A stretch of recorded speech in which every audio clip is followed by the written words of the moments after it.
Excuse me. Can I quit this podcast?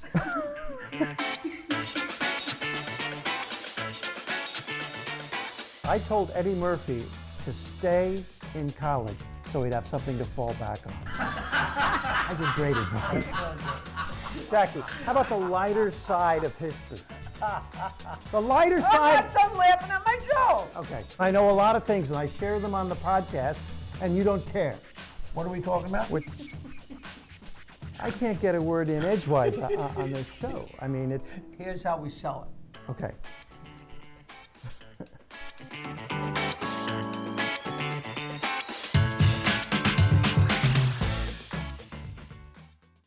Welcome to Stand Up Memories. I'm Jackie Martling. I am Peter Bales. And we're pretty close to the same age, even though he looks a lot older. We had a great benefit a few nights ago for our dear friend, Bob Nelson. He's having some medical issues, and they're very costly, so he has a GoFundMe page, Bob Nelson, and we threw a benefit at Governor's Comedy Club, and a lot of classic Long Island comics were there, and we had a great time, and we can't say enough to thank everybody for doing it, and we hope that maybe you'll donate. Lots of laughs, great show, seeing comics we haven't seen for a long time, wonderful audience members from back in the day. And it was a sweet event, but it did not stop me from telling a slightly off-color story about Bob Nelson. Way in the beginning, It's true.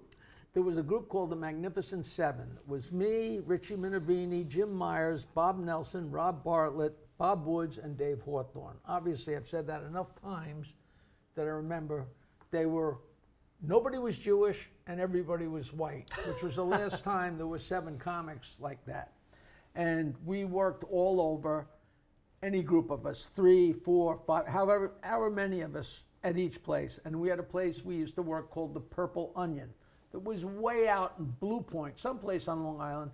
And the deal was everybody made $5, but the host made $20.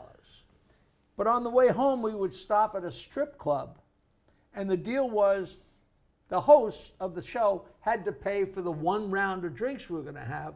So at the end of the night, if you worked the show, you had $5, but if you hosted the show, it cost you $5 because the round of drinks was like $25. Bob Nelson was so innocent. I don't know if it was his 18th birthday, his 21st birthday, but one night, we did the show and stopped at the strip club. I thought it was the Carousel on Jericho Turnpike. Maybe it wasn't, but we stopped for our 1 drink, and it was his birthday. So I went to one of the girls and said, listen, that guy over there, it's his birthday. Please do something a little special for him. So we're sitting there, and the girl came over, and I think in those days, they probably were in a bikini. You know, forget about being naked. They didn't even take their tops off, I don't think. You know, they were just like dancers, you know. With tassels. With tassels. And so she came over, and I'm sure she was snuggling up to him and doing whatever. But Nelson actually had on a tie. I don't know. He probably used to dress up for shows. I think a couple of the guys used to. And the girl undid his tie so nicely and pulled it out, and you know, and he's a young, innocent guy, so he's all gaga by this whole episode. The rest of us are old, grungy college guys that have been around the block, but he's this young, innocent guy. And the dancer, stripper, whatever you'd call it, took his tie and put it between her legs, and she flossed herself with his tie. And then she handed it back to him. And Nelson didn't know quite what to do, and he said to her, will you autograph it? And the girl took the tie, put it up to her nose, took a big whiff, and handed it back and said, I already did. I think it's a little too late to say, get the children out of the room. That's for this fine, podcast. But he was so embarrassed. But it just told the tale of him, and he's just one of the sweet guys. All right, and 2 camera people who are going to deny they laughed at that. I saw both of you laughing at that. So, but I got to ask you, was Eddie Murphy in the Magnificent Seven? Eddie Murphy was not in the Magnificent Seven. He he did come and do gigs. He with was us, but all not over the time. place in the But early he days. took off so fast. He used to work at a place called the Winner's Circle. He was kind of separate. But I mean, even the first night I met him, he's like, I'm gonna be big. I'm gonna be bigger than the Beatles. And we'd shut And he up, was Eddie. right. He was and like right. 2 years later, he was bigger than the Beatles. I got to tell you, I did gigs with Eddie Murphy for $40 and hopefully a cheeseburger if the cook has time in New Jersey. And we'd come back over the Throgs Neck Bridge, and he would fake that he's asleep so he didn't have to chip in for the 75-cent back in those days. You know, toll. the story, But he was. I would love to blame him for that, but he wasn't the only one that feigned being asleep. Or we used to call it, in high school, we used to call it the Midtown Tunnel Reach. When you come up the Midtown Tunnel, it was 25 cents, and guys would pretend they couldn't get the hand in their pocket, you know. So in the East Side Comedy Club in the back room, Eddie took me aside. He goes, you know, I'm going to Nassau Community College, and I'm wondering if I should quit, drop out, and focus on my career. And Peter Bales gave some wise advice. Eddie, stay in school. You need something to fall back on. Because I really wanted to help him do the right thing for his life. Well, I will match you with. I was doing my second album at the East Side, eventually called Goin' Ape, which in another podcast we will discuss how crazy that whole thing was. But I had the microphones hanging, and I was recording for my second album. And Eddie came up to me and said, Jack, you have an album? I said, yeah, I'm doing another one tonight. You're doing a second album? I want to have an album, Jack. And I said, I'd love to help you, Eddie, but I'm too busy. That's so funny. Words you'll never forget. But Jackie, let me speak from the heart about Eddie Murphy. His talent is real. We talk about shows we remember people doing, and often they're bombing shows. I went to Staten Island on one of those famous, horrible one-nighters with Eddie Murphy. I forget who the other act was. And let's just be honest here. As an African-American, he went up closing to a Staten Island crowd that was not very welcoming to an African-American. There was silence when he went up. There was a little bit of resentment or tension. And he went up. He's not famous at all. Nobody's heard of him. And he started doing his act and working as hard as he could. I saw it with my own eyes. He got him. He got him more. He got him more. He got him more. He got off. I saw it with my own eyes with a standing ovation. And this is an unknown Eddie Murphy. I saw it. Don't doubt. And that is not the his talent. easiest place for an African American, Staten Island. That is his talent. You might as well be in Alabama, you know. And I got to see his talent, and he wasn't cruising on being famous. I remember he was at Rascals when he was famous, and he was testing out new material. And backstage, he said to me, "How do I know what's funny? They laugh at everything I say." Right. You know? You know what? The one thing that always annoyed me about him, he got Saturday Night Live, and then he'd show up at the East Side, and hey, Eddie, how's it going on Saturday Night Live? And I remember so distinctly him saying, "It's so easy. It's so easy." You know, Saturday Night Live. Yeah. It's so easy. It's so easy. All right, I refuse to be intimidated one more second by him. I got to tell you a story. Okay. There was a guy that I knew from high school that was a great guitar player in a band called Hot Soup. And then when we started playing, he started playing in a lot of the same places under the name Mario. And he was a singer-songwriter, folk singer, whatever. And then he changed his name to MC Oso. And a lot of the places where I worked, and my sister's now husband, Kevin Kelly, he had a band called Savoy Truffle, and we were the Off-Hour Rockers, and they were Full Circle, and we worked at the Neptunes pubs, and we worked at the Right Track Inn, blah, blah, blah. And years later, MC Oso has very, very bad cancer. And he's a Cuban American. He actually lived with me for a year in Bayville, with me and Bates and from the band.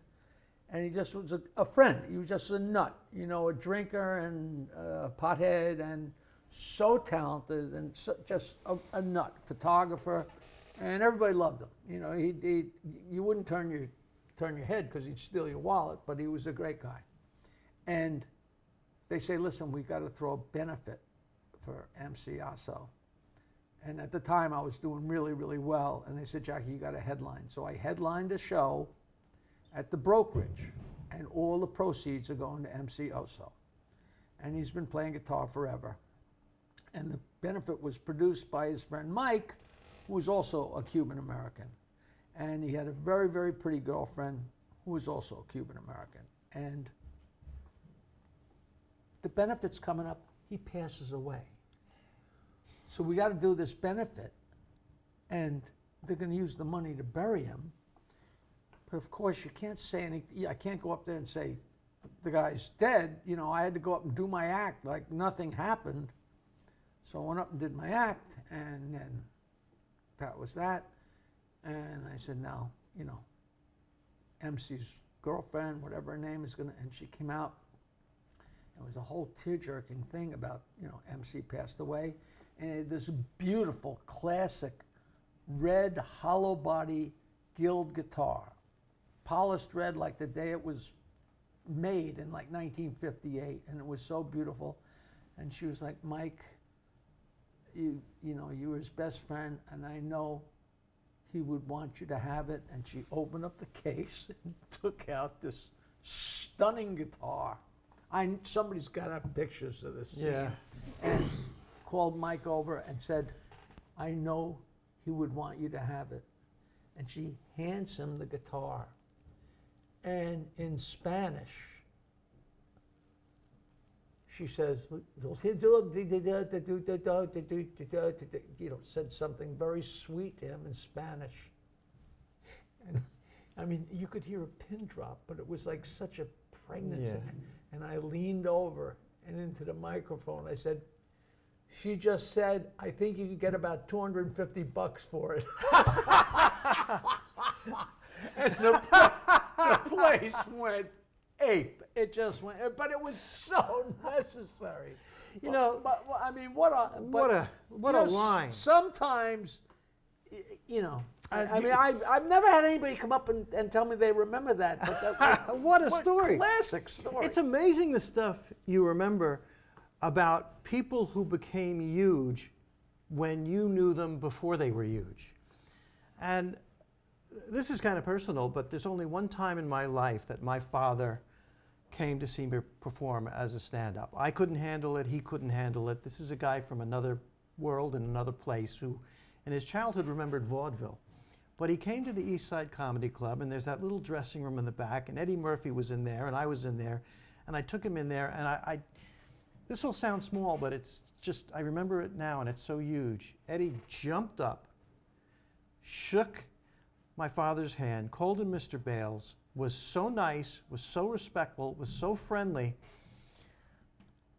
My father afterwards remembered that, was impressed by that.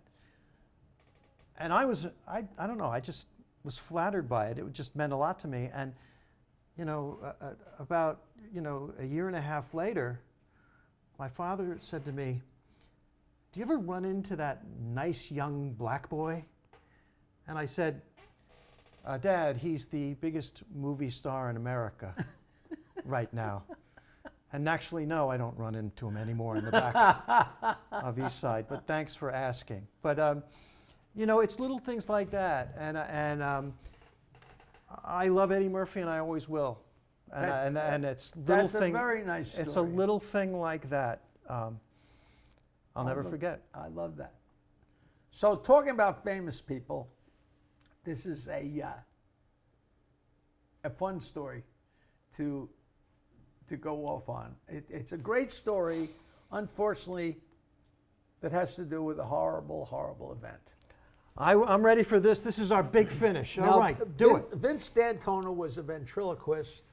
He had been a ventriloquist in Vietnam, and he came home and did his act. He was full of tattoos. A little guy, the sweetest guy in the world. He passed away. He left us quite a while back. But he's a great guy. And there was another guy, Steve Rizzo, who was at the backstage at the event the other night. And this is early 80s, way, way back. Well, obviously, the date is obvious. Rizzo and Dantona had a gig like in Jersey. And on the way back, they heard on the news that they knew John Lennon had been shot, but there was a huge vigil. Do you know this story?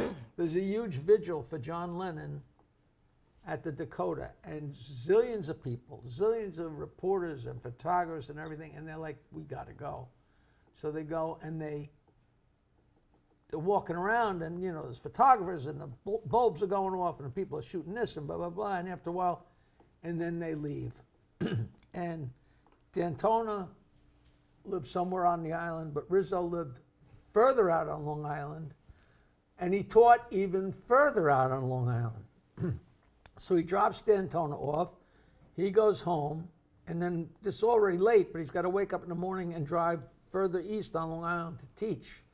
And Dantona calls up Rizzo and says, Rizzo, we're on the front page of the Daily News. And Rizzo is such an egomaniac that he can't sleep. And he has to come all the way back far enough west on Long Island to where he can get a copy of the Daily News before he can turn around and go back and go all the way out to teach.